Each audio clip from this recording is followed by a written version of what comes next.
بسم اللہ الرحمن الرحیم الحمد للہ رب العالمین والصلاة والسلام علی سید الانبیاء والمرسلین سیدنا و نبینا و حبیبنا و شفیعنا محمد و آلہ و اصحابہ اجمعین. اما بعد فاعوذ باللہ من الشیطان الرجیم. بسم اللہ الرحمن الرحیم. ورتل القرآن ترتیلا. وعن عبد اللہ بن عمرو بن العاص رضی اللہ تعالی عنہما قال قال النبی صلی اللہ تعالی علیہ وسلم یقال لصاحب القرآن اقرأ ورتق ورتل کما کنت ترتل فی الدنیا فإن منزلتک عند آخر آیت تقرأها. مٹا دے اپنی ہستی کو اگر کچھ مرتبہ چاہے، مٹا دے اپنی ہستی کو اگر کچھ مرتبہ چاہے کہ دانہ خاک میں مل کر گلے گلزار ہوتا ہے. ہجوم بلبل ہوا چمن میں کیا جو گل نے جمال پیدا. ہجوم بلبل ہوا چمن میں کیا جو گل نے جمال پیدا. کمی نہیں قدرداں کی اکبر کرے تو کوئی کمال پیدا. اسٹیج پر تشریف فرما اصحاب علم و فضل اور عزیز طلباء اور مہمانان کرام، آج کی یہ مجلس شعبہ تجوید کے ماتحت جاری لجنۃ القراء کی گویا اختتامی مجلس ہے، اور اس میں سال بھر کی کارگزاری جہاں اجمالی انداز میں آپ کو سنائی گئی، اس کے کچھ نمونے بھی گویا پیش کیے گئے تاکہ اس کارگزاری کے متعلق آپ کو کچھ اندازہ کرنے کا موقع ملے. حضرات طلباء نے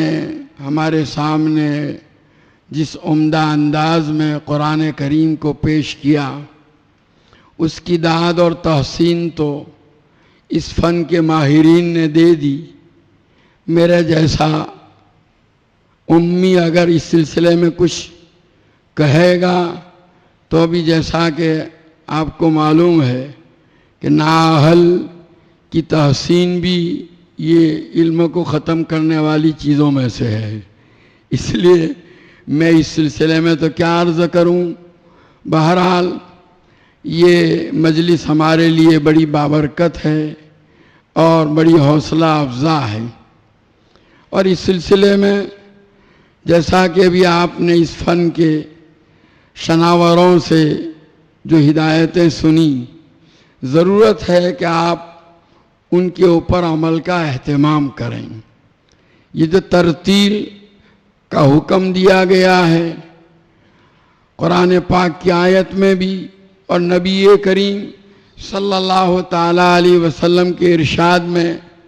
ہمیں بتلایا گیا کہ کل کو جب اللہ تبارک و تعالیٰ کے حضور میں یہ قرآن پڑھنے والے صاحب قرآن پیش ہوں گے تو خود اللہ تعالیٰ کی طرف سے حکم دیا جائے گا، فرمائش کی جائے گی اور کہا جائے گا ورتل کما کنت ترتل فی الدنیا. میں کہا کرتا ہوں کہ یہ ماضی استمراری کا صیغہ ہے، جس میں گویا زمانہ ماضی میں یہ بات تو کہی جائے گی میدان حشر میں، تو گویا دنیا کی زندگی میں پوری زندگی ترتیل کے اہتمام کے ساتھ قرآن کی تلاوت کرتے رہے. اب آج اللہ تعالیٰ کے حضور بھی اس کو سنا دیجئے.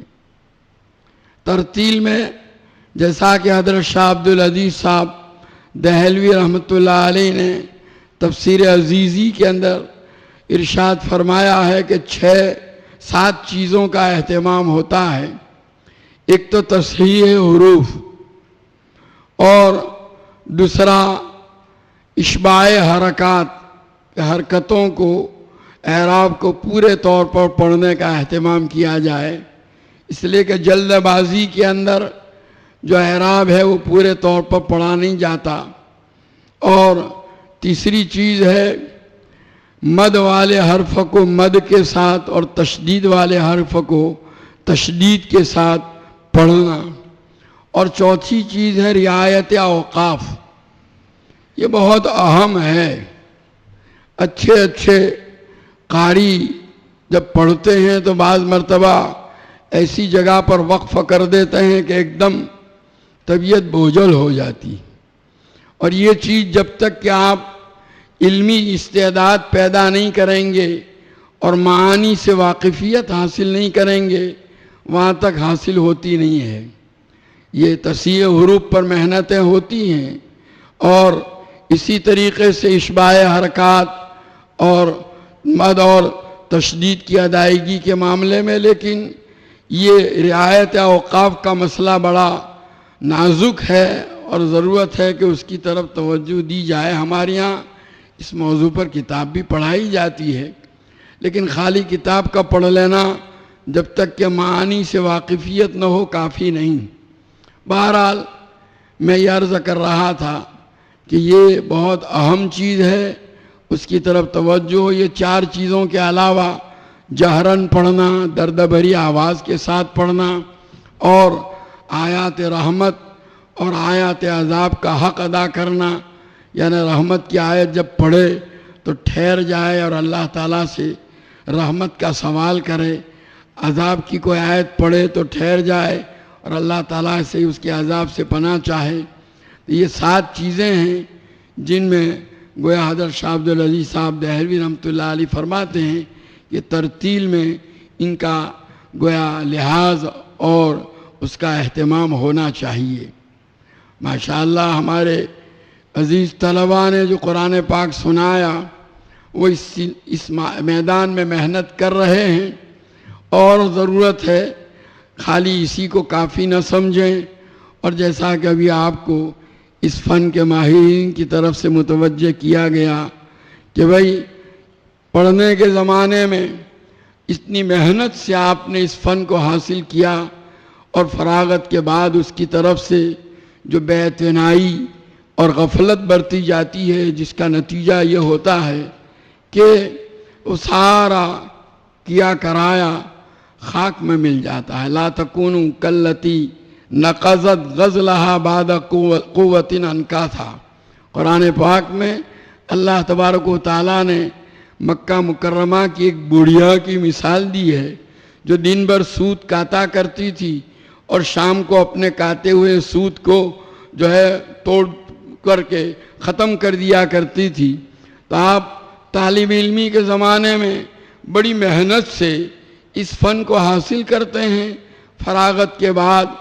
آپ اس کی طرف سے بے اعتنائی اور غفلت برت کر کے اپنی گویا سالہ سال کی محنت کے اوپر پانی پھیر دیتے ہیں۔ اس سے بڑی حماقت اور کیا ہو سکتی ہے؟ میں اپنا تجربہ بیان کرتا ہوں، اپنا دیکھا ہوا، یہاں ہمارے اس مدرسے میں بھی اور جگہوں پر بھی دیکھا کہ قراء بڑے اچھے پڑھنے والے طلباء پڑھنے کے زمانے میں اچھا عمدہ پڑھا کرتے تھے۔ وہاں چونکہ بہت سے ملکوں کا سفر کرنے کی نوبت آتی ہے، ان حضرات سے بھی ملاقات ہوتی ہے، اور جب ان کا قرآن سنتے ہیں تو حیرت ہوتی ہے، یہ وہ طالب علم ہے جو پڑھنے کے زمانے میں اتنا عمدہ پڑھتا تھا کہ طبیعت مچل جاتی تھی، اور آج ایسا پڑھتا ہے جیسے اس کو پڑھتے ہی نہیں آتا۔ ایسے بہت کم، اقل قلیل، نام نہیں لوں گا، میرے نگاہ میں تو ایک ہی قاری ہے کہ جس کو میں نے دیکھا کہ وہ جو پڑھنے کے زمانے میں اس کا جیسا قرآن تھا،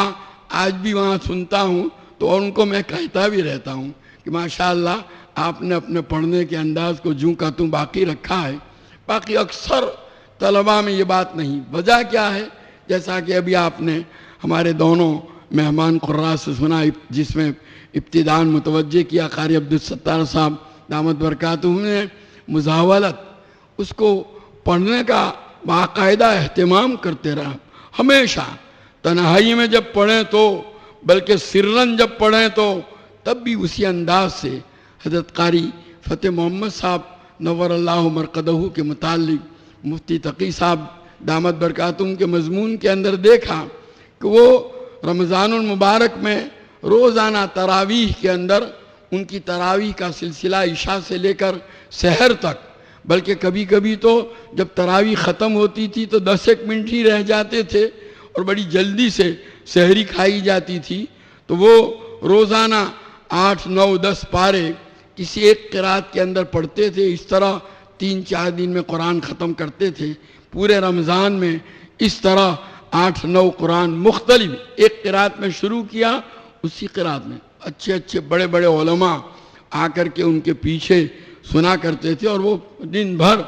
رات بھر وہ اسی انداز سے بڑے شوق اور ذوق سے۔ حضرت مفتی تقی صاحب دامت برکاتہم فرماتے ہیں ایسا معلوم ہوتا ہے کہ حدیث پاک کی وہ دعا جس میں نبی کریم صلی اللہ علیہ وسلم نے اللہ تعالیٰ سے عرض کیا، اللہم انی اسألک باسمک الذی استقرت بہ عرشک ان ترزقنی القرآن العظیم وان تخلطہ بلحمی ودمی وسمعی وبصری وان تستعمل بہ بدنی۔ گویا اللہ تعالیٰ سے حضور نے مانگا کہ اللہ تیرے اس نام کے واسطے سے جس کے ذریعے سے تیرا عرش قائم اور مستقر ہے، میں سوال کرتا ہوں کہ تو مجھے قرآن پاک عطا فرما، اور پھر اس کو میرے گوشتوں میں، میرے خون میں، میری بصارت میں، میری سماعت میں گویا رلا ملا دے، گھول دے اس کو، اور جو ہے وہ میرے جسم کو بھی اسی میں استعمال کر۔ گویا حضرت مفتی صاحب فرماتے ہیں ایسا معلوم ہوتا ہے کہ قاری صاحب نے کوئی دعا کی ہوگی کسی زمانے میں، یہ اللہ تعالیٰ نے ایسی قبول فرمائی کہ پوری زندگی اسی طرح بڑے اہتمام سے رمضان اور غیر رمضان میں۔ ابھی ایک گزشتہ سال کی بات ہے، وہاں مدینہ منورہ کے اندر حضرت مولانا عبد المنان صاحب دامت برکاتہم ہیں، پاکستان کے رہنے والے، دارالعلوم دیوبند کے فارغ، حضرت شیخ الاسلام رحمۃ اللہ علیہ سے انہوں نے دورہ پڑھا ہے، بڑے معمر ہیں، ہجرت کر کے وہاں مقیم ہیں۔ اب تو وہ معذوری کی وجہ سے مسجد نبوی میں بھی حاضر نہیں ہو پاتے،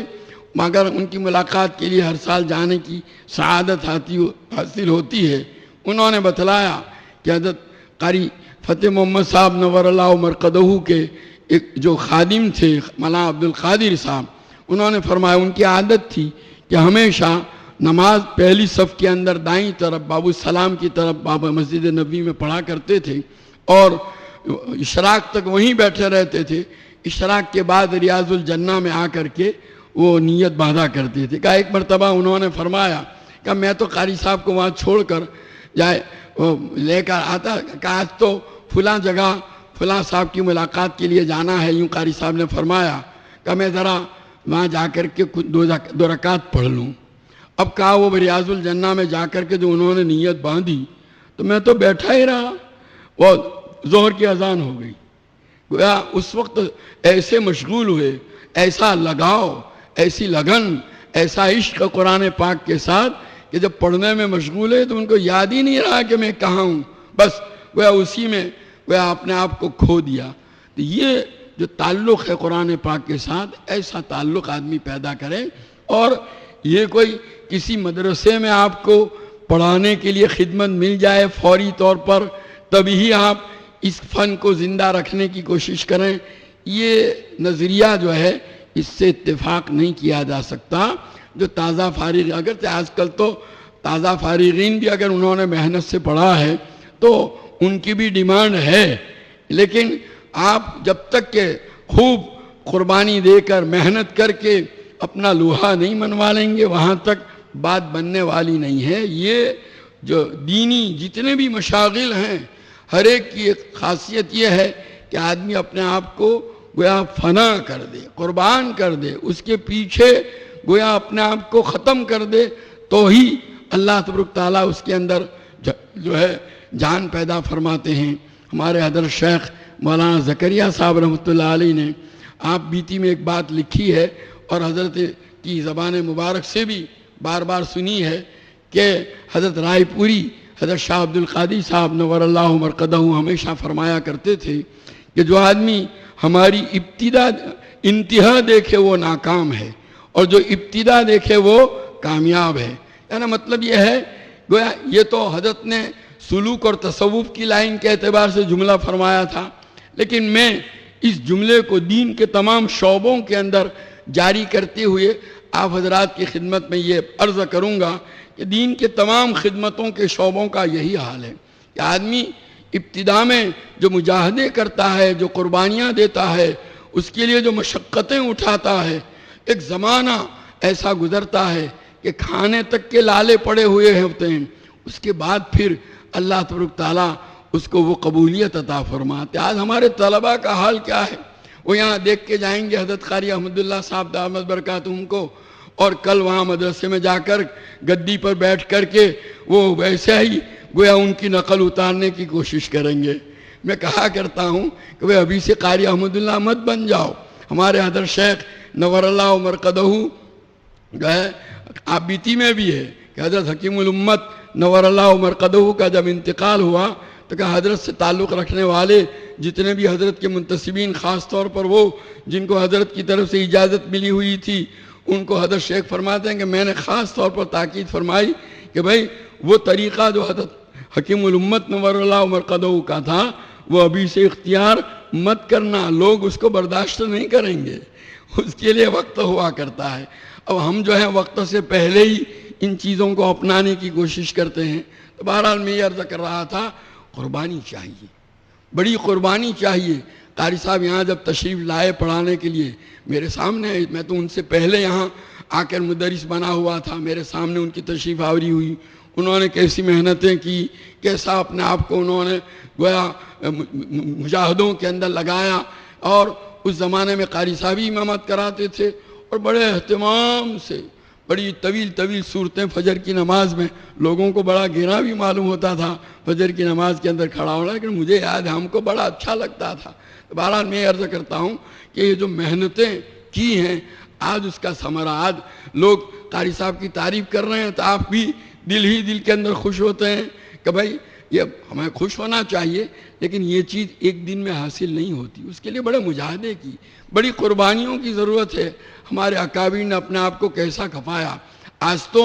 مال اور جاہ کی محبت ہمارے طبقے پر اتنی غالب ہو گئی ہے کہ بس فراغت کے بعد بھی یہ سوچتے ہیں جہاں عمدہ تنخواہ ہوگی، جہاں اچھی سے اچھی سہولتیں ہمیں حاصل ہوگی، وہیں کے لیے گویا کوشش بھی کی جاتی ہے اور وہیں کی فرمائش کو قبول کیا جاتا ہے، اور جہاں ایسی چیزیں حاصل نہیں ہوتی اس سے بے اعتنائی برتی جاتی ہے، چاہے اس کے نتیجے میں ہمارا یہ حاصل کیا ہوا علم ضائع اور برباد ہی کیوں نہ ہو جائے. یہ بڑا غلط طریقہ ہے. ہمارے بزرگوں نے جیسے قربانیاں دی ہیں ہم اور آپ تو سوچ بھی نہیں سکتے. اور مال تو ایسی چیز ہے کہ آدمی کو مال اور جاہ یہ دونوں برباد کرنے والی. ترمذی شریف میں حضرت حضور اکرم صلی اللہ تعالیٰ علیہ وسلم کا ارشاد ہے کہ دو خونخوار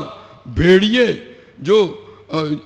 ایک ایسے بکریوں کے ریوڑ کے اندر جن کے اوپر چرواہا بھی نگرانی کے لیے موجود نہ ہو اور وہ خونخوار بھیڑیے بھوکے ہوں، ان کو اگر چھوڑ دیا جائے تو وہ اس بکریوں کے اس ریوڑ کو اتنا نقصان نہیں پہنچاتے جتنا مال اور جاہ کی محبت آدمی کے دین کو نقصان پہنچاتی ہے. اور حقیقت تو یہ ہے کہ آج ہمارے طبقے کو بہت زیادہ جو نقصان پہنچایا ہے انہی دو چیزوں نے. اور اب پہلے تو یہ ہوتا تھا، بعد میں اب تو گویا فراغت کے بعد ہی سے یہ سلسلے شروع ہو جاتے. ہر آدمی چاہتا ہے میں بڑا بن جاؤں، میں مالدار بن جاؤں. ہمارے بزرگوں نے کیسے مجاہدے کیے. حضرت نانوتوی رحمۃ اللہ علیہ کے متعلق حضرت مولانا مناظر حسن گیلانی رحمۃ اللہ علیہ نے جو ہے سوانح قاسمی کے اندر لکھا ہے کہ آپ کو وہاں بھوپال کی، آپ جہاں جس مطبعے کے اندر کام کرتے تھے تصحیح کا، وہاں 10 روپے تنخواہ تھی. بھوپال کے نواب کی طرف سے آپ کو پیشکش کی گئی 300 کی تنخواہ کے ساتھ وہاں بھوپال جانے کے لیے. تو حضرت نے جواب لکھ دیا کہ میرے کو تو 10 روپے تنخواہ جو ملتی ہے اس میں سے میں 5 روپے میں میری ضرورت پوری ہو جاتی تھی اور 5 روپے میں اپنی والدہ کو دیا کرتا تھا. والدہ کے انتقال کے بعد میں فکر میں پڑا کہ اب ان 5 روپیوں کو کیا کروں گا. تو چند طالب علم میرے پاس آ گئے، ان کا احسان ہے کہ وہ 5 روپے ان میں استعمال ہوتے ہیں۔ اب اگر میں آپ کے یہاں آتا ہوں تو میرے سر پر مستقل ٹینشن رہے گا کہ یہ 290 روپیوں کا میں کروں گا کیا؟ یہ تو ان کا جواب تھا۔ بہرحال میں یہ عرض کرنا چاہتا ہوں کہ دیکھیے کیسی قربانی۔ حضرت علامہ انور شاہ کشمیری رحمۃ اللہ علیہ کے متعلق انہوں نے ہی لکھا ہے ایک جگہ پر، فرماتے ہیں کہ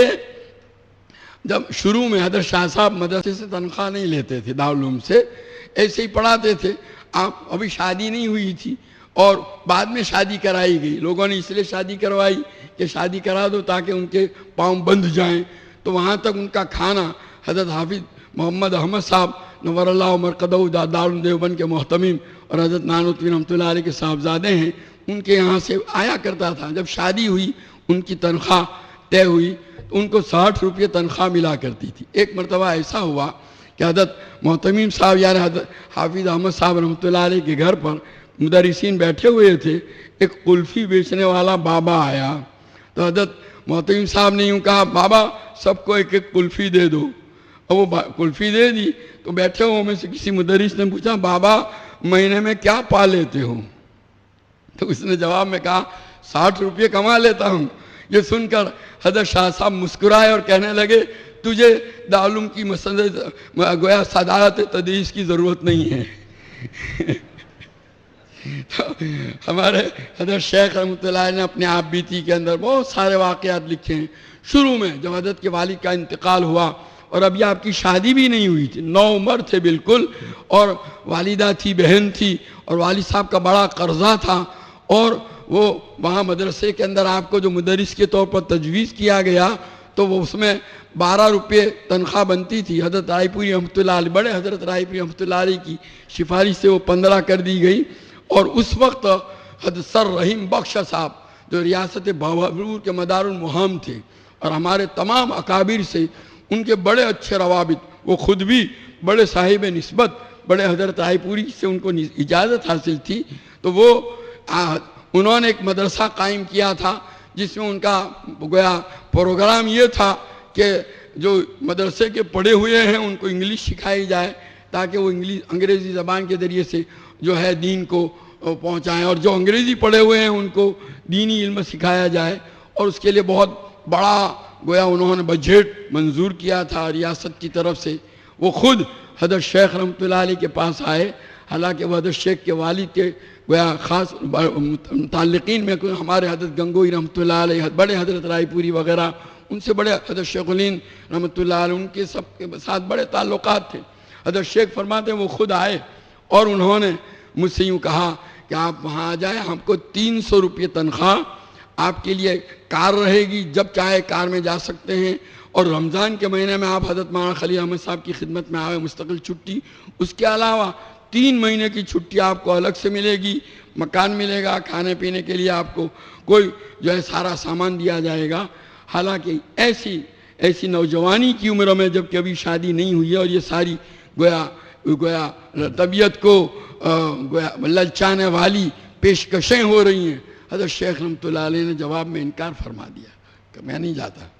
اور وہاں گویا ٹاٹ پر پڑے پڑے آج اللہ تعالیٰ نے وہ مقام عطا فرمایا، علمی خدمات کے اعتبار سے بھی، سلوکی خدمات کے اعتبار سے بھی۔ تو میں یہ عرض کرنا چاہتا ہوں کہ بھائی یہ لائن جو ہے وہ تو بڑی قربانیاں چاہتی ہے۔ وہ قربانی کا سلسلہ خالی جو ہے طالب علمی کے زمانے تک ہی محدود نہیں ہے۔ وَجَعَلْنَا مِنْهُمْ أَئِمَّةً يَهْدُونَ بِأَمْرِنَا لَمَّا صَبَرُوا وَكَانُوا بِآيَاتِنَا يُوقِنُونَ۔ صبر اس راہ کے اندر لازم ہے، فراغت کے بعد بھی ایک مدت تک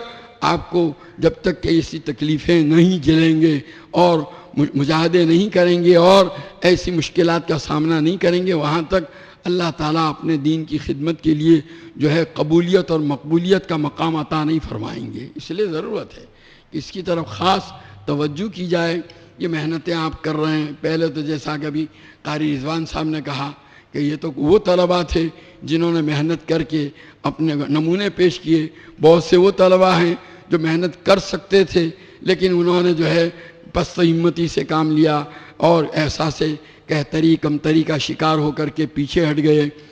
قاری صاحب نے ان کو بھی دعوت دی کہ بھئی وہ کیوں ایسا کر رہے ہیں، ان کو بھی چاہیے کہ اس میدان میں آگے بڑھیں، اور جنہوں نے یہ مظاہرے کیے ان سے بھی یہی کہوں گا کہ خالی اسی کو اپنی منتہائے معراج نہ سمجھیں، بلکہ اصل تو آگے جا کر کے ان خدمات کو، اس سلسلے کو آگے بڑھانا ہے۔ ہمارے اکابر نے بڑے مجاہدوں کے ساتھ، ابھی قاری عبدالستار صاحب نے کہا تھا نا کہ تخصص کے اندر خالی 1 سال 2 سال دینا بھی مشکل ہو جاتا ہے۔ بھئی پرانے زمانے میں یہ جو اللہ ہمارے اسلاف کے حالات ہم پڑھتے ہیں، امام ابو یوسف رحمۃ اللہ علیہ فرماتے ہیں کہ میں امام ابو حنیفہ رحمۃ اللہ علیہ کی خدمت میں 29 سال رہا، 29 سال، اور وہ اس شان سے کہ ہمیشہ فجر کی نماز اسی مسجد میں پڑھی جس مسجد میں امام ابو حنیفہ رحمۃ اللہ علیہ فجر کی نماز پڑھنے کے بعد درس دیا کرتے تھے۔ عید الاضحیٰ اور عید الفطر کے دن بھی کہا کہ میں نے وہاں چھٹی نہیں ہوا کرتی تھی، ان کے ایک چھوٹے بچے کا، نابالغ بچے کا رات کو انتقال ہوا تھا، اس کی تجدید تکفین کا کام بھی رشتہ داروں کو سبا، میں تو فجر کی نماز وہیں پڑھوں گا۔ آج کوئی ہے جو اپنے استاد کے پاس 29 سال رہے؟ اور میں تو کہتا ہوں اس زمانے میں اگر کوئی اتنی مدت رہے گا تو پتہ نہیں کہاں پہنچ جائے گا، کون سے آسمان پر پہنچ جائے گا۔ آج ہم تو 2-4 دن رہ کر کے چاہتے ہیں کہ ہمیں سب کچھ مل جائے، تو ویسے ہی ہمارے اسلاف اور بزرگوں نے یہ جو مقام اور مراتب پائے تھے، اور اللہ تعالیٰ نے ان کو اپنے دین کی مقبول خدمات کے لیے جو چنا تھا، وہ ویسے ہی نہیں تھا، وہ بڑی قربانیاں تھیں، بچپن میں بھی قربانیاں دی اور بڑے ہونے کے بعد بھی قربانیاں دی، اور اللہ تعالیٰ نے ان کو اپنے دین کے لیے چنا۔ خود یہ خیرکم من تعلم القرآن وعلمہ والی روایت حضرت عثمان رضی اللہ تعالیٰ عنہ نے جو سنی، اور ان سے لینے والے ابو عبد الرحمن عبداللہ ابن حبیب سلمی رحمۃ اللہ علیہ، انہی سے بہت سارے اکثر قراء کی سندیں نبی کریم صلی اللہ علیہ وسلم تک پہنچتی ہیں، ان میں وہ بھی آتے ہیں۔ وہ اس روایت کو نقل کریں کہ بخاری شریف میں ان کا جملہ ہے کہ حضور اکرم صلی اللہ علیہ وسلم کا یہ ارشاد ہے جس نے مجھ کو یہاں پر بٹھایا ہے۔ اور اس کی شرح میں حافظ ابن حجر فرماتے ہیں کہ حضرت عثمان رضی اللہ تعالیٰ عنہ کی خلافت کے زمانے سے لے کر حجاج ابن یوسف کے زمانہ امارت تک انہوں نے قرآن پڑھانے کی یہ خدمت انجام دی۔ تعین کے ساتھ نہیں بتایا جا سکتا، اس لیے انہوں نے بتلایا کہ حضرت عثمان کی گویا خلافت کے پہلے سال سے لے کر حجاج کی امارت کے آخری سال تک 82 سال ہوتے ہیں، اور 72 سال، اور حضرت عثمان کی خلافت کے آخری سال سے لے کر حجاج ابن یوسف کی جو ہے وہ امارت کے پہلے سال تک گویا 38 سال ہوتے ہیں۔ تو ان کی علمی یعنی گویا قرآن کی خدمت کا دائرہ جو ہے وہ یہاں اتنا وسیع تھا، 38 سے اوپر اور 72 کے اندر۔ تو میں یہ بتلانا چاہتا ہوں کہ یہ حضرات اس میں آج تو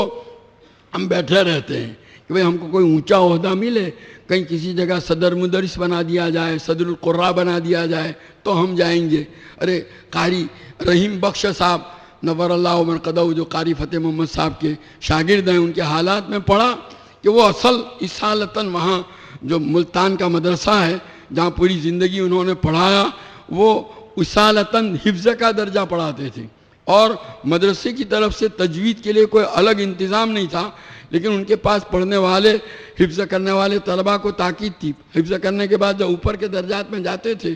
تو ان میں سے ہر ایک کو یہ کہا کرتے تھے جس کا بھی گھنٹہ خالی ہو یہاں آ جاؤ۔ کوئی طالب علم ہٹ نہیں سکتا تھا، گھنٹہ خالی ہونے کی حالت میں وہاں آتے تھے، اور اس کے علاوہ عصر و مغرب کے درمیان رات کو مختلف اوقات میں طلباء کو پڑھا کر اس طرح انہوں نے اس فن کی ایسی عظیم خدمت انجام دی کہ آج پاکستان کا شاید ہی کوئی شہر اور ایسا مدرسہ ہو جہاں ان کے شاگرد اور شاگردوں کے شاگرد اس خدمت کو انجام نہ دے رہے ہوں۔ تو میں عرض کرنا چاہتا ہوں کہ بھائی یہ ساری چیزیں جو ہیں وہ بڑے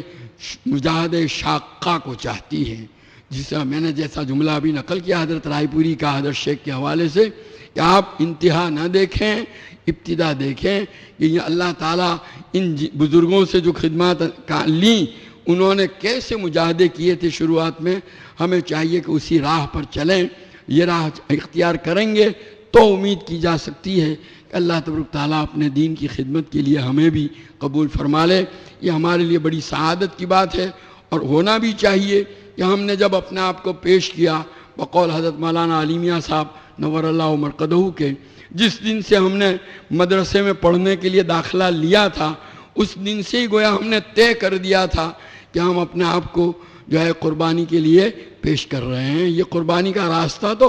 اخیر تک ہے، موت تک ہے۔ وہ قربانیاں آج بھی قاری صاحب کو جو ہے آپ دیکھ رہے ہیں، قربانیاں آج بھی دی جا رہی ہیں ان کی طرف سے۔ وہ قربانیاں کا سلسلہ ختم نہیں ہوتا، بڑے مجاہدے کرنے پڑتے ہیں، بڑے خون کے گھونٹ پینے پڑتے ہیں۔ تو بہرحال ضرورت ہے کہ اس کا اہتمام ہو اور ان چیزوں کی طرف اپنے اساتذہ کے ساتھ تعلق۔ آج کل تو یہ بڑی مصیبت یہ ہو گئی، فراغت کے بعد ایسے جاتے ہیں جیسے گدھے کے سر سے سنگ۔ وہ محاورہ تو سنا تھا لیکن اس کا حقیقی مصداق یہ ہمارے فضلاء ہی ہیں کہ یہاں سے جانے کے بعد ایسا معلوم ہوتا ہے کہ بس وہ پتہ ہی نہیں کہاں، بعد کہیں کسی جگہ ٹکرا گئے تو پوچھتے شکل صورت سے بھی پہچانے نہیں جاتے۔ وہی پیوستہ رہے شجر سے امید بہاد رکھ، اپنے اساتذہ سے ملا کرو، اپنی خدمات، اپنے گویا دینی سلسلوں کو ان کے سامنے پیش کرو، ان کی دعائیں لو، ان کی توجہات حاصل کرو، ان سے مشورہ لو، ان کے پاس آتے جاتے رہو۔ اپنی دینی خدمات کے اندر آپ کو جن مشکلات کا سامنا ہے ان کے سامنے پیش کرو، ان سے ان کے حل طلب کرو۔ آپ کو آج تو یہ ہو گیا، ذرا سا کوئی مسئلہ پیش آتا ہے کسی جگہ پر، بے چین ہو کر گھبرا کر کے چھوڑ کے دوسری جگہ چلا جاتا ہے۔ اپنے اساتذہ سے کا تعلق رکھتے اور ان سے گویا مشورہ لیتے تو کبھی بھی اس کی نوبت نہ آتی۔ ایسے حالات تو پیش آتے ہی رہتے ہیں۔ تو بہرحال ضرورت ہے کہ آپ حضرات جو ہے اپنی آئندہ زندگی میں ان چیزوں کو ملحوظ رکھیں گے اور اپنے آپ کو ان مجاہدات کے لیے، ان قربانیوں کے لیے اور گویا ان ریاضتوں کے لیے تیار رکھیں گے۔ یہ ریاضتیں مجاہدے طلب علمی ہی کے زمانے کے ساتھ خاص نہیں ہیں بلکہ پوری زندگی اسی طرح ہمیں گزارنی ہے۔ اللہ تبارک تعالی ہم سب کو اس کی توفیق عطا فرمائے اور یہ سلسلے ہمارے اکابر کے جو ہیں جو جاری ہیں، اللہ تعالیٰ ان سلسلوں کو اسی طرح جو ہے آگے بڑھانے کی اور اس کو باقی رکھنے کی اور ان کو گویا آگے ترقی دینے کی ہمیں توفیق عطا فرمائے۔ ہم میں سے ہر ایک یہ طے کر لے کہ ہمارے جیتے جی یہ سلسلے ختم نہیں ہو سکتے اور یہ مان نہیں پڑ سکتے۔ حضرت ابوبکر رضی اللہ تعالیٰ عنہ کا جملہ جو ردت کے موقع پر کہا تھا کہ اَيُنْقَصُ الدِّينُ وَأَنَا حَيٌّ، کہ کیا دین میں کمی آ سکتی ہے جبکہ میں موجود ہوں؟ تو گویا آپ میں سے ہر ایک حضرت ابوبکر رضی اللہ تعالیٰ عنہ کے اس جملے کو اپنے دل پر نقش کر لے اور کہہ دے کہ بھئی یہ علمی سلسلے جو ہمارے اکابر کے ہیں، اللہ نے ہمیں اس لائن میں ڈال کر ان سلسلوں کا امین بنایا ہے، تو اس امانت کی ہمیں حفاظت کرنی ہے اور اس کے حقوق کو ادا کرنا ہے۔ اللہ تبارک تعالیٰ ہم سب کو اس کی توفیق اور سعادت عطا فرمائے۔ دعا کر لیجیے۔ سبحانک اللہم و بحمدک وتبارک اسمک وتعالی جدک ولا الہ غیرک، اللہم صلی وسلم وبارک علی سیدنا و مولانا محمد وعلی آل سیدنا و مولانا محمد کما تحب وترضى بعدد ما تحب وترضى۔ ربنا ظلمنا انفسنا وإن لم تغفر لنا وترحمنا لنكونن من الخاسرين۔ ربنا آتنا في الدنيا حسنة وفي الآخرة حسنة وقنا عذاب النار۔ اے اللہ ان سلسلوں کو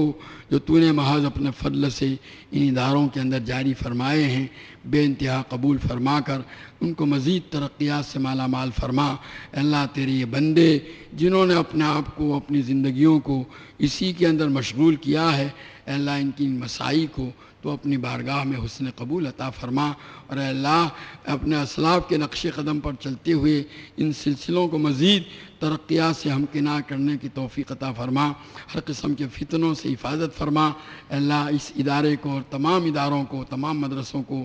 ہر نوع کی ترقیات سے مالا مال فرما۔ اے اللہ ان کام کرنے والے تمام احباب کو اخلاص، استقامت، ہمت اور حوصلہ عطا فرما، ان کے راستے کی رکاوٹوں کو دور فرما، ان کی مشکلات کو آسان فرما، ان کی ضروریات کی کفالت فرما، ان کو مخلص اور فعال رجال کار عطا فرما۔ اے اللہ ہر قسم کے فتنوں سے ان کی حفاظت فرما۔ ربنا تقبل منا انک انت السمیع العلیم وتب علینا انک انت التواب الرحیم۔ صلی اللہ تعالی علی خیر خلقہ سیدنا و مولانا محمد و آلہ و اصحابہ اجمعین برحمتہ۔